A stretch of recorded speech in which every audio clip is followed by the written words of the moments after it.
Muito boa tarde. Continuamos este ciclo de entrevistas com os candidatos à Câmara de Évora nas eleições autárquicas de 12 de outubro. Esta entrevista temos como convidado Carlos Zorrinha, o candidato do PS. Boa tarde, Carlos Zorrinha. Muito obrigado por ter aceitado o convite.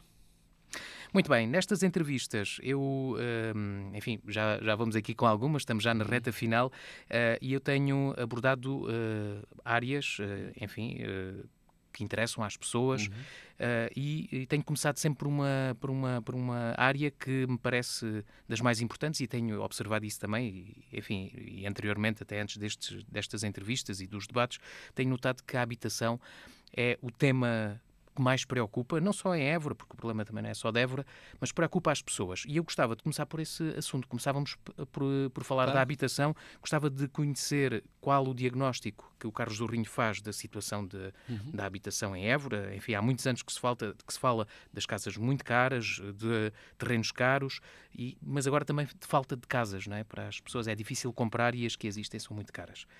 E eu começava por lhe perguntar qual é o diagnóstico que faz. A habitação é, de facto, talvez o problema mais sistémico e mais central da nossa cidade, do nosso concelho.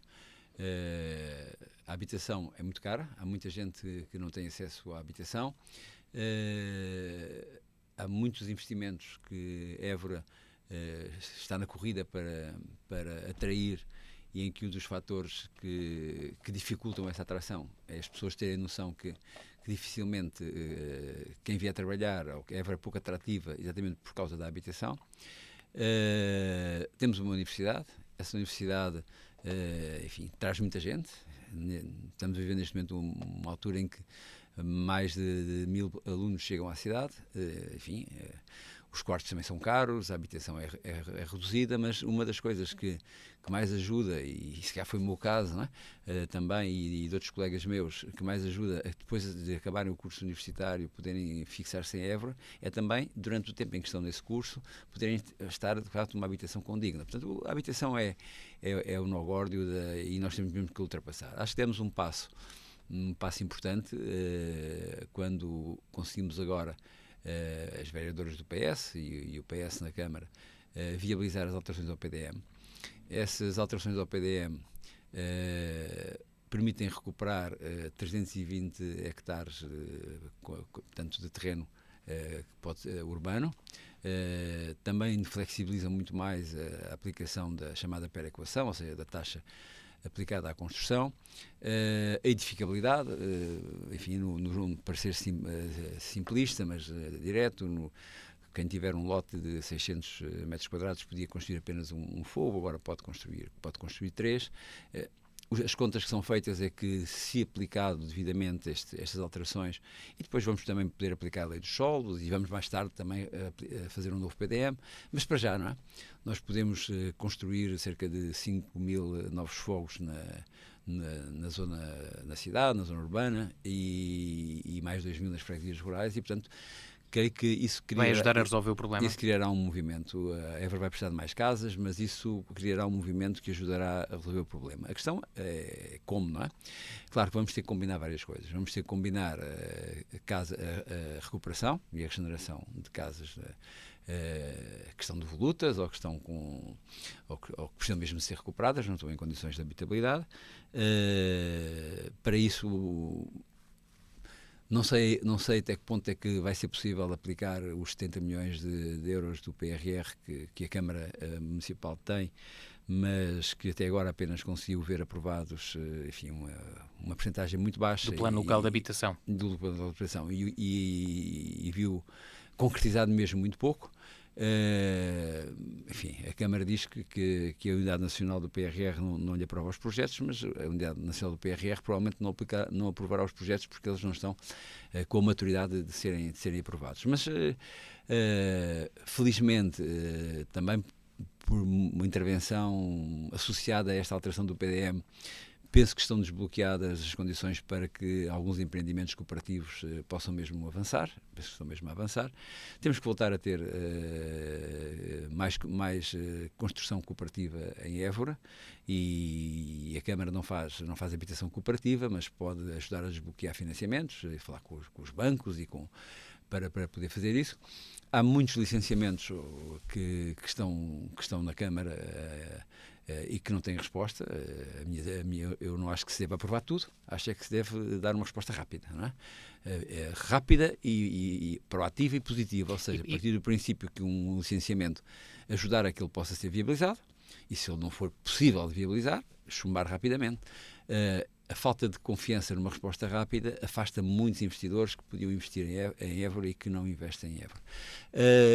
Acha que é preciso fazer alterações no departamento de licenciamentos, na área do licenciamento municipal? É preciso reorganizar a Câmara toda, mas eu terminava só dizendo, e porque acho que é importante, e tenho falado com várias empresas, acho que nós também temos que aplicar em Évora o modelo que já foi muito aplicado, que é o modelo de contrato de desenvolvimento. Ou seja, uma empresa que se quer instalar em Évora e que quer trazer 300, 400 trabalhadores, pode, ao mesmo tempo, ter um projeto de construção, financiar-se, porque se pode financiar, e, no fundo, criar habitação para as próprias pessoas que no fundo, vai contratar. E isso penso que pode também ajudar muito a desbloquear. A Câmara globalmente, e eu citei, enfim, não foram todos, houve um momento ou outro em que as pessoas não estavam, ou não houve uma coincidência da minha visita com a presença das pessoas, mas visitei praticamente todos os serviços da Câmara, falei praticamente com todos os diretores, com muitos trabalhadores. A Câmara está globalmente muito desorganizada, não é? E a área da habitação e do licenciamento e do planeamento é um exemplo, porque há muitos arquitetos na Câmara que não estão nessa área. Há pelo menos 2 divisões que tratam dessa área. Não há um sistema de informação integrado que permita fazer essa análise, e essa é uma das prioridades da minha candidatura. É preciso reorganizar, não é apenas esse setor da Câmara, é reorganizar, reestruturar a Câmara, como eu tenho dito, não pelaquela forma tradicional que as pessoas têm muito medo, mas não funciona, não faz sentido, que é chegar, mudar a lei orgânica, ter um conjunto de procedimentos e um conjunto de conflitos. Não, eu não quero criar nenhum conflito, quero mobilizar os trabalhadores da Câmara, aqueles que quiserem trabalhar connosco, quero mobilizá-los e motivá-los e dar-lhes a oportunidade de serem muito mais reconhecidos pelo trabalho que fazem, porque eles têm competência, e é esse sistema de informação que vai permitir que não só que haja um simplex na apresentação, por exemplo, estamos a falar agora de habitação, né? Na aplicação dos processos de licenciamento, como também haja a capacidade do promotor, ou de quem apresentou o processo de licenciamento, ou até de uma construção própria, de um loteamento, de umas obras, tudo isso, poder acompanhar em que ponto é que está o seu processo, quem é que tem esse processo, o que é que já se viu sobre esse processo. E se houver um não, porque é que é um não? Se houver um sim, porque é que é o sim? Se houver um não, se é um não condicionado, ou se é um não, mas tem isto para fazer e quando? Ou se for um sim, que seja um sim. Portanto, eu senti claramente que este setor, e as pessoas sabem, não é?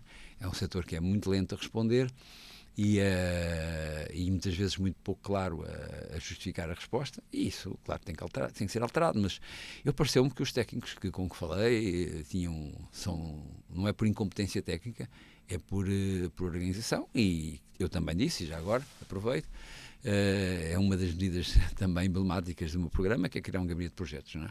Esse gabinete de projetos para recuperar alguns projetos que estão na gaveta e que temos que olhar para eles e ver se ainda podemos aplicá-los ou não, para começar a planear tudo aquilo que queremos para o futuro da cidade, mesmo que neste momento não haja financiamento, para nunca mais nos voltar a acontecer o que aconteceu, por exemplo, agora está a acontecer com o Capital da Cultura e com o PRR, que foi incluído no pacote, digamos, para o Capital da Cultura, em que muitas coisas não vão ser feitas porque não há projetos. Não quero que Évora perca mais nenhuma oportunidade de investimento importante, de equipamentos importantes por não ter projetos, e também para responder mais rapidamente aos pedidos que são feitos. E, portanto, é isso que vamos fazer, é pôr a Câmara ao serviço da solução. Temos mais terrenos, temos mais modelos de trabalho e temos absoluta consciência que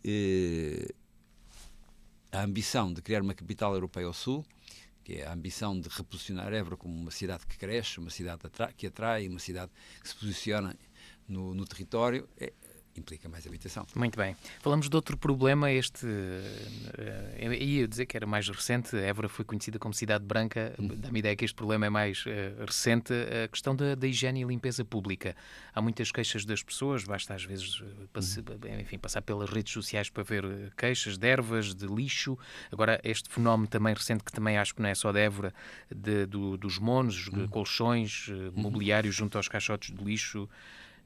Como é que isto se resolve? Não precisamos de ir às redes sociais, Sérgio. Basta andarmos por Évora. Não é? Exatamente. Agora, no último mês tem sido feito um esforço, penso que com contratação externa, para limpar um pouco a cara, mas de facto a questão é mais funda do que a própria sujidade e falta de limpeza. Por um lado, Évora é uma cidade que quer atrair pessoas também, no ponto de vista não só do bem-estar das pessoas que aqui vivem, não é? Mas também das pessoas que nos visitam. Não há uma segunda oportunidade para causar uma primeira impressão. É terrível a imagem que Évora causa, não apenas com a limpeza, também com a qualidade dos pavimentos das estradas. Nós sabemos quando entramos no Concelho de Évora, não é? Porque normalmente a qualidade da estrada em que estamos a conduzir baixa, não é? Mas também para os évorenses, sem uma casa arrumada, sem uma cidade limpa, é o que eu costumo dizer, se nós tivermos uma casa desarrumada, uma casa suja, uma casa sem condições, nós temos muita dificuldade em estar motivados para fazer outro tipo de projetos, sonhar e fazer outro tipo de coisas, não é? Isso é o básico. A Câmara desinvestiu muito,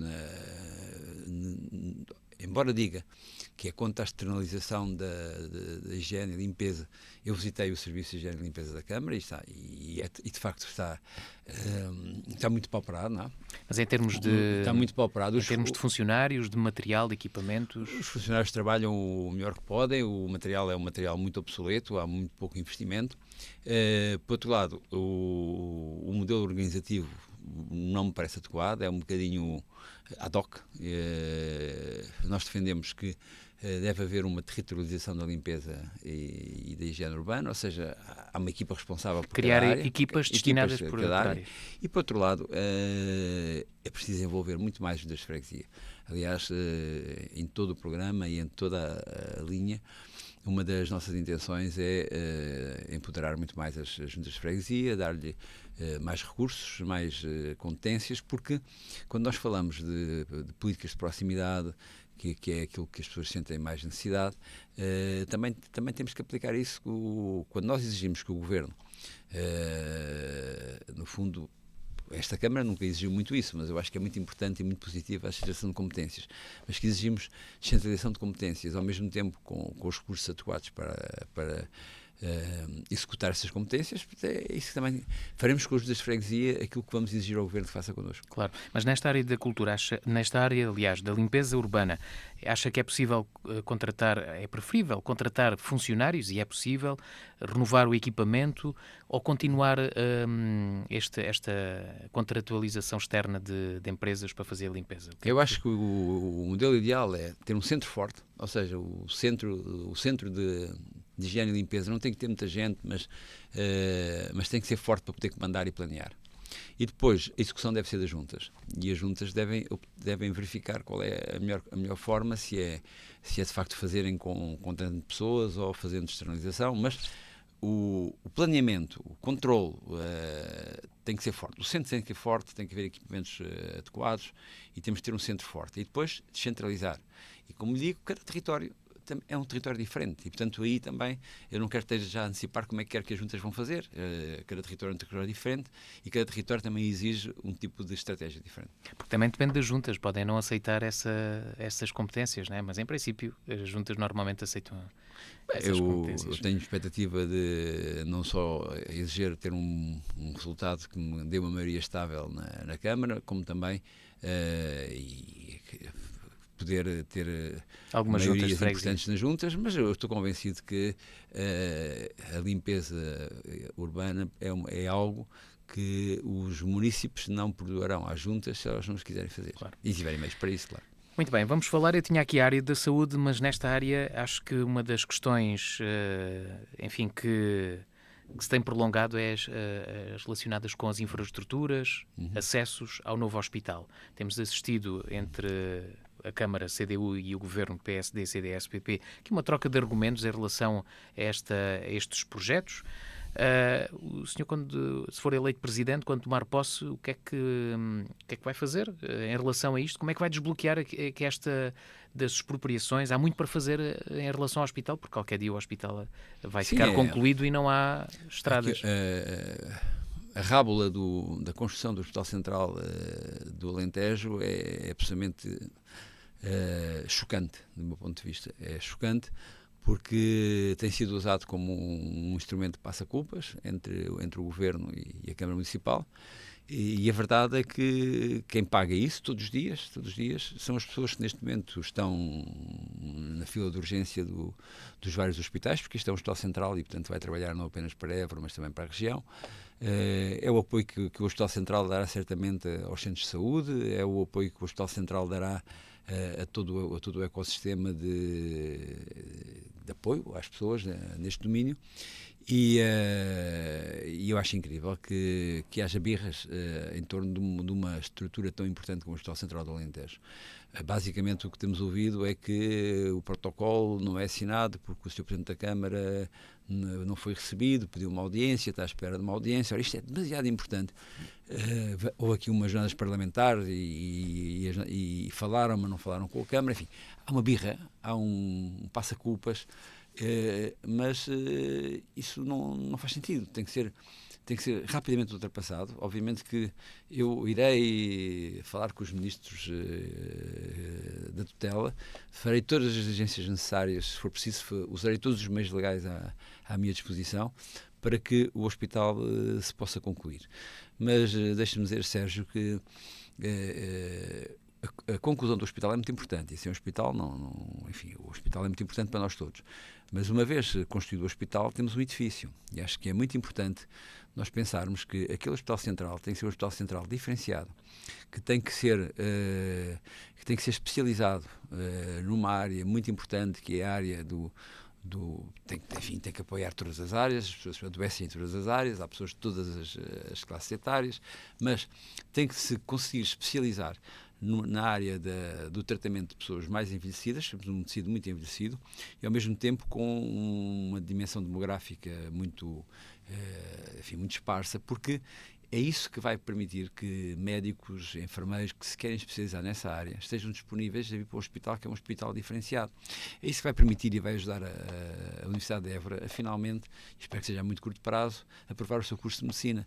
É isso que vai permitir a que as empresas de serviços, as empresas de produção de medicamentos, as empresas de investigação que estão associadas a esta área, que é a área dos territórios envelhecidos e demograficamente pouco densos, se interessem por criar uma centralidade em Évora. Porque se for só mais um hospital grande, com um edifício grande, por que razão é que temos tanta dificuldade agora em trazer médicos e enfermeiros e auxiliares para o atual Hospital do Espírito Santo? Porque milagre é que eles agora vão para o Hospital Central. Claro. Não, tem que ter um plano de funcionamento diferente, e também me baterei por isso, naturalmente.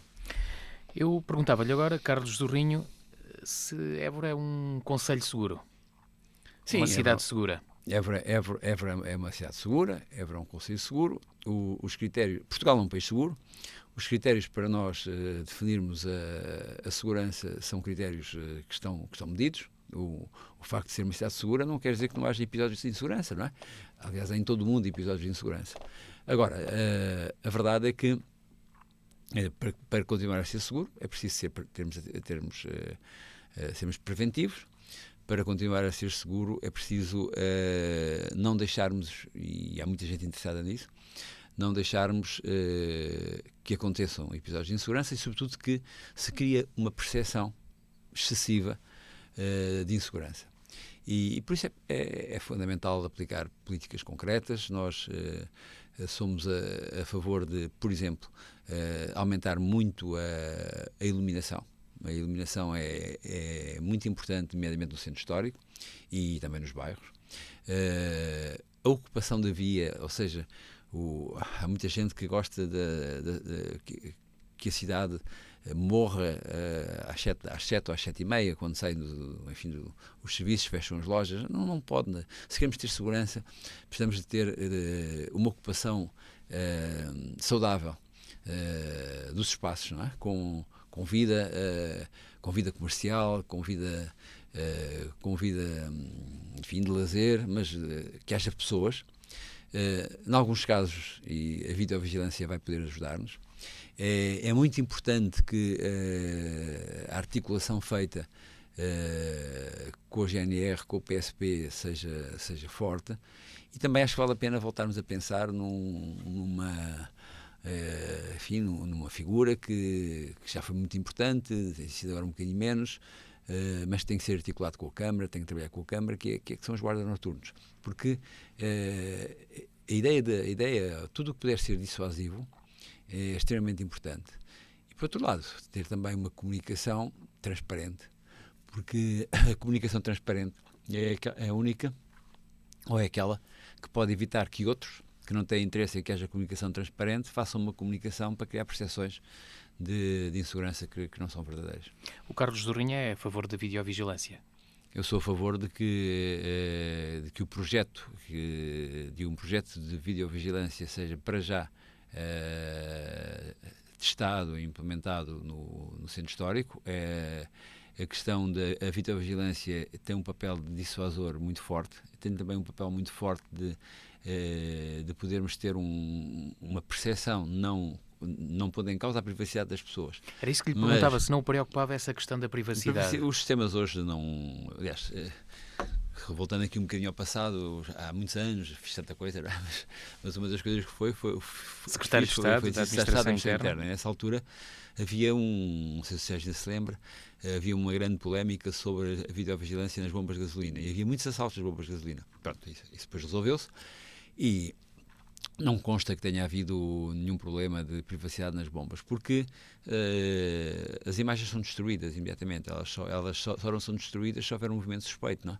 E esse movimento suspeito é verificável. E, portanto, e há questões de sigilo, não é? De quem vê essas imagens. E os sistemas são hoje também cada vez mais desenvolvidos, hoje também têm tecnologias que permitem ser mais seguros e ao mesmo tempo serem também menos caros, não ser necessário esventrar a cidade para ter esses sistemas, não é? A cidade, e quando for necessário, noutras circunstâncias, e fazendo o estudo de caso financeiro também, nos bairros onde for necessário e onde for útil. Os eburenses que tiverem possibilidade e que têm muitos, certamente, de visitar cidades parecidas com Évora, enfim, por toda a Europa, verificarão que a videovigilância, que para nós parece que é algo, enfim, muito estranho, e algo que está aqui, é algo completamente normal, né, nessas cidades. E, portanto, e em países democráticos e em que há sociedades civis muito fortes, como há aqui em Évora, e, portanto, se houvesse um problema com a videovigilância, ele já tinha sido detectado. Muito bem. Agora, propunha que falássemos da mobilidade. Como é que está em Évora? Enfim, às vezes a mobilidade as pessoas relacionam com o trânsito, com o estacionamento, ou esse tipo de questões, mas a mobilidade vai muito além disso, não é? Sim, vai muito além disso, mas começando por aí, temos logo enfim, não é propriamente uma questão direta de mobilidade, mas as estradas em que se anda fazem parte da qualidade com que se anda, não é? E aquilo que eu disse há pouco é algo que me preocupa muito. Eu não... dentro da cidade, ou melhor, à volta da cidade, em todas as freguesias. Não há nenhuma freguesia que não tenha, não há nenhum bairro que não tenha vias de comunicação deterioradas, acessos mal calculados. Uma coisa que para mim é emblemática e que me faz muita impressão como é que foi aceito por esta Câmara, não sei como é que se chama, mas o acesso à Garraia a partir do viaduto, não é? Sob o comboio, que é de facto, podíamos tirar uma fotografia para mostrar aquilo que não se pode fazer, ou então se quer fazer um local de acidente, porque é absolutamente, enfim, impensável aquele gaveto, não é? Aquele cotovelo. Mas depois, além disso, a mobilidade implica, por exemplo... Mas deixa-me perguntar, ainda em relação às estradas, a repavimentação implica um investimento Sim. muito elevado, não é? A Câmara se calhar não tem condições para renovar. Mas tem que ser as que são nacionais, vamos ter que tentar que a IP as renove, ainda que isso possa implicar depois uma municipalização, mas desde completamente renovadas. Não é? As municipais, tem que ser um processo, tem que ser um plano, claro, não conseguimos fazer tudo ao mesmo tempo. Vamos ter que encontrar parcerias e temos que tem que se resolver. Chegamos a um ponto de, eu diria, quase catastrófico. E não sei se há algum conselho no país que tenha estradas municipais em tão mau estado como o nosso conselho. Eu não gosto de ser mal de Évora, tenho sempre, aliás, fora de Évora, digo sempre bem, mas estou aqui a entrevistar e eu tenho ido às freguesias e vejo bem o que as pessoas me mostram também. A forma como muitas vezes é feita a gestão das bacias de água, que depois levam a que, não sendo uma zona, o nosso concelho uma zona de pluviosidade muito grande, tem por vezes picos de pluviosidade e nessa altura entope tudo, não é? Entope tudo na cidade, entope tudo fora da cidade, portanto há de facto um grande descuido na maneira como tudo isso foi estabelecido. Mas a mobilidade, como disse, não é apenas carro, é preciso, e nós temos o nosso plano, continuar com o desenvolvimento das ciclovias, melhorar a possibilidade das pessoas poderem circular a pé, os passeios que é preciso ter, o melhoramento de toda essa experiência da chamada mobilidade suave, não é? E enfim, eu quero ser relativamente rápido porque percebo que tenho outras coisas para me fazer. Eu tinha muita coisa para dizer sobre mobilidade, mas temos também os transportes públicos, não é? E os transportes públicos, eu tenho uma boa percepção e fico satisfeito por ver que Évora tem autocarros elétricos e vejo circular muito, mas o contacto que tenho feito com as pessoas, percebo que é preciso falar com a concessionária e pelo menos alterar alguns circuitos, alterar algumas rotas, porque os autocarros, por aquilo que eu vejo, não estão à hora certa onde são mais necessários. Não vão às fábricas, não vão a outros sítios, enfim, é preciso fazer repensar tudo isso. No fundo, se calhar adaptar... Os parques de estacionamento, porque, enfim, os parques de estacionamento, e vou ser rápido, mas há pontos que se eu não falar, as pessoas vão dizer, mas o Carlos não percebeu que isto é muito importante. Diga. Os parques de estacionamento têm que ser recuperados e alguns junto às muralhas não são apenas um problema de segurança, um problema de péssimo estacionamento, como é também uma péssima imagem para a cidade. Está a falar, por exemplo, das portas da Viz, ali entre as portas da Viz e outros que da Lagoa e as portas da Viz. E outros que estão muito mal cuidados. Por outro lado, também queremos fazer um plano de parques de estacionamento periféricos, ou seja, que fiquem 1 km, 1 km e meio da cidade. O ideal é que as pessoas que vivem 1 km, 1 km e meio da cidade possam vir de bicicleta e tenham ciclovias e espaços, ou até irem em pé, não é? Que quando o tempo estiver bom.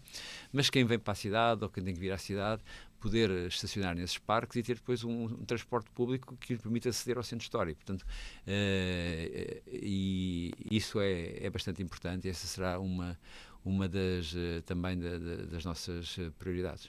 E o trânsito é mais difícil de resolver porque, embora também possamos fazer algumas alterações, é caótico o trânsito, não é? A determinadas horas, não é? A determinadas horas, eu que moro do outro lado da cidade, em relação aqui aos estúdios da Radiana onde estamos a gravar, em determinadas horas eu demoro quase o mesmo tempo a chegar aqui do que, enfim, estou a exagerar um bocadinho, mas à saída de Évora chegar a Lisboa, não é? Mas Évora tem um problema estrutural que foi sendo desenvolvido ao longo dos anos, que é no fundo ter as zonas habitacionais de um lado e as zonas onde as pessoas trabalham do outro. E a forma como nós nos propomos, também a curto prazo, claro, alterações podem ser feitas na sinalética, têm que ser feitas na sinalética, algumas mudanças nos próprios fluxos, não é? As variantes vão ajudar também a tirar algum trânsito da cidade e, portanto, vão ajudar também uma ajuda, mas a cidade tem que abrir em pulmão. A cidade, neste momento, é digamos, um corredor. De um lado vivem as pessoas, do outro lado trabalham. A cidade tem que abrir em pulmão e, portanto, se a cidade crescer para o lado do novo Hospital Central, se a cidade crescer para o lado enfim, da zona a seguir, para simplificar, a zona a seguir à prisão, ou à pré-metal, para toda aquela zona dos leões, não é? Como se costuma chamar. Se a cidade for crescendo, começa a funcionar, digamos, já não como um corredor, mas como um círculo, não é? Abre, respira, tem um pulmão e há uma maior diversificação em termos do trânsito e do tráfego. Muito bem. Temos 10 minutinhos, tenho aqui 3 questões para lhe perguntar. Portanto, 3 minutos para ter cada tema, é isso? Exato, 3 minutos e qualquer coisa. Pronto, com mais prolongamento, como no futebol. Falávamos agora de cultura. Que política cultural preconiza para Évora? Évora...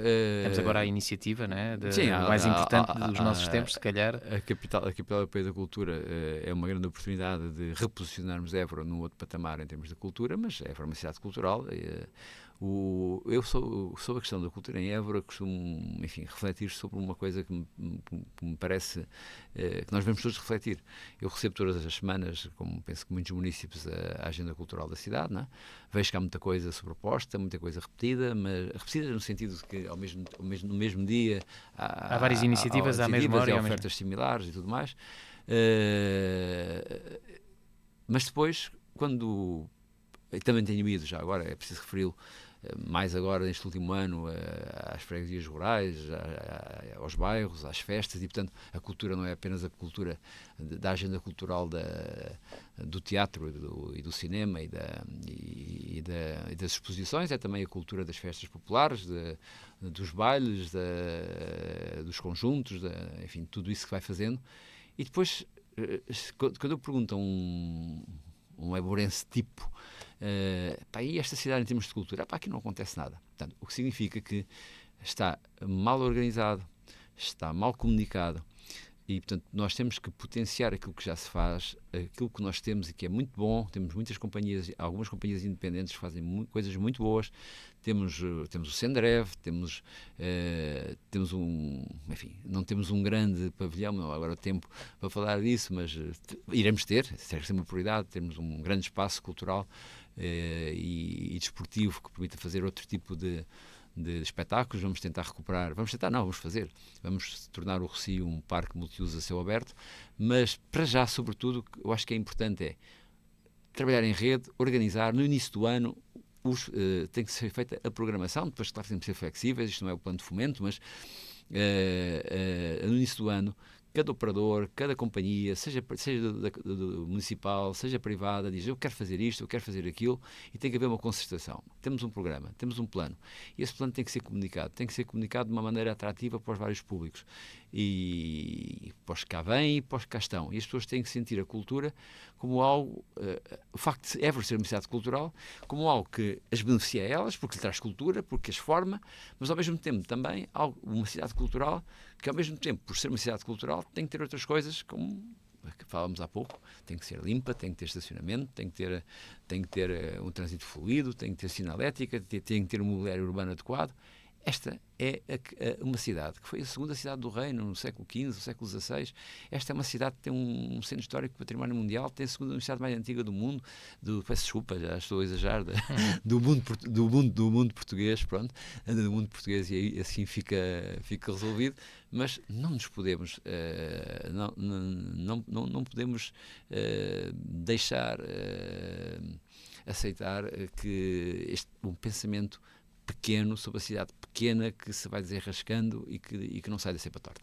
Já no debate que fizemos há dias, falámos de questões concretas da Capital Europeia da Cultura. Eu hoje só lhe queria perguntar que posição é que acha que a Câmara deve ter, se for eleito Presidente da Câmara, que posição é que a Câmara terá na relação com a Associação e com a Capital Europeia da Cultura? Tem que ter uma relação muito forte. A Câmara é Presidente da Assembleia Geral, a Câmara é uma das parceiras essenciais. Aliás, há os 8 parceiros da Associação, mas há 2 atores que são decisivos na Capital da Cultura. Não podem estar de costas voltadas. Obviamente que há a autarquia, claro que não podem estar de costas, e não estarão. A autarquia... Mas houve algumas divergências. Sim, houve. Como eu costumo dizer, o Vagar foi muito inspirador, mas enquanto conceito, mas depois o Vagar a instalar a associação, o Vagar em fazer os projetos é muito penalizador, não é? Mas sim, mas tem que haver uma boa articulação. Eu defendo no meu programa que a própria associação alargada e repensados os estatutos e tudo mais, mas deve continuar depois de terminar a capital da cultura. Vai continuar mais um ano por efeitos contratuais, mas deve continuar porque nós precisamos... Mas agregada à Câmara e dependendo da Câmara? Não, a Câmara está uma parte, mas é uma parceria. É tão difícil fazer redes e parcerias em Évora, que foi tão difícil fazer esta parceria, que nós agora não podemos perder esta parceria, em que temos a CIMAC, a CCDR, a Universidade, os empreendedores turísticos,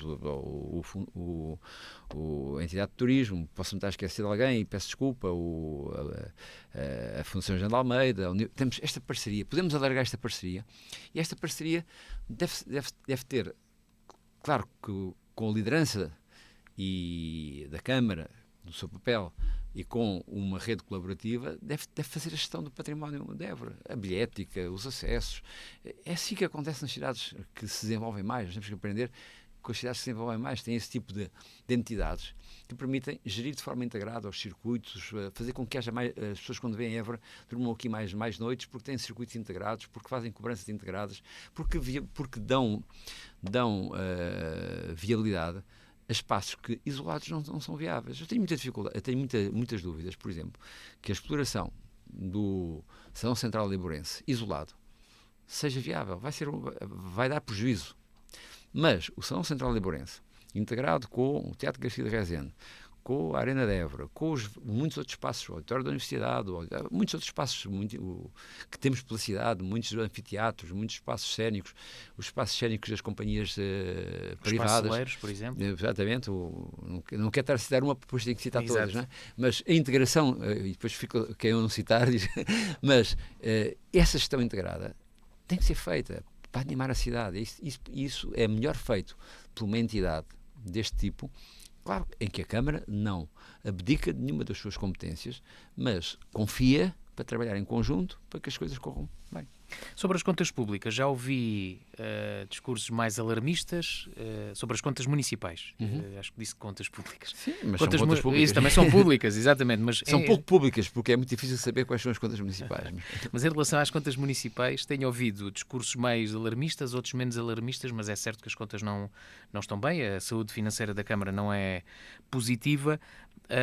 E o que lhe perguntava era, quando chegar à Câmara, se for eleito Presidente da Câmara, o que é que, enfim, por onde é que vai começar e que expectativa é que tem em relação a isto? Eu não tenho nenhuma dúvida, ninguém tem dúvidas de que a Câmara de Évora está numa situação financeira muito difícil. As pessoas no dia-a-dia sabem, não há ninguém praticamente que tenha relações com a Câmara do ponto de vista de fornecimento que não tenha neste momento dívidas, contratos não pagos,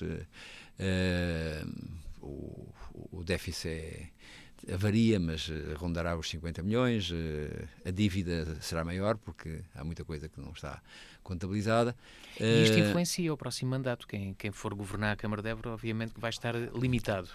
É óbvio, quando eu falo com colegas meus de outras cidades que me falam nos superávites que têm, enfim, eu fico sempre a pensar, aliás, a CDU e o candidato da CDU tem dito muitas vezes que, quando nós estamos a discutir a cidade, que não partimos do zero. A verdade é que em muitas áreas partimos abaixo de zero. Neste caso financeiro partimos muito abaixo de zero, no caso das estradas partimos muito abaixo de zero, no caso dos projetos prontos a ser financiados partimos muito abaixo de zero. Agora, não podemos desistir, e a única forma é reorganizar. O sistema de informação vai ajudar bastante. O gabinete de projetos, para que a Câmara de Évora não seja a Câmara com menos projetos candidatados aos fundos estruturais, per capita é de certeza a Câmara com menos projetos candidatados aos fundos estruturais, e é inaceitável, é incrível que isso aconteça, e criar dinâmicas, porque se começarmos a criar dinâmicas de mais empresas que aqui se instalam, de mais comércio que aqui se instala, de mais gente que aqui constrói, não é? Isso também aumenta a receita própria da Câmara. Portanto, nós temos que aumentar as receitas próprias da Câmara, temos que usar o endividamento que pudermos, mas também pelos dados que tenho não é muito elevado, e temos que, pouco a pouco, ir criando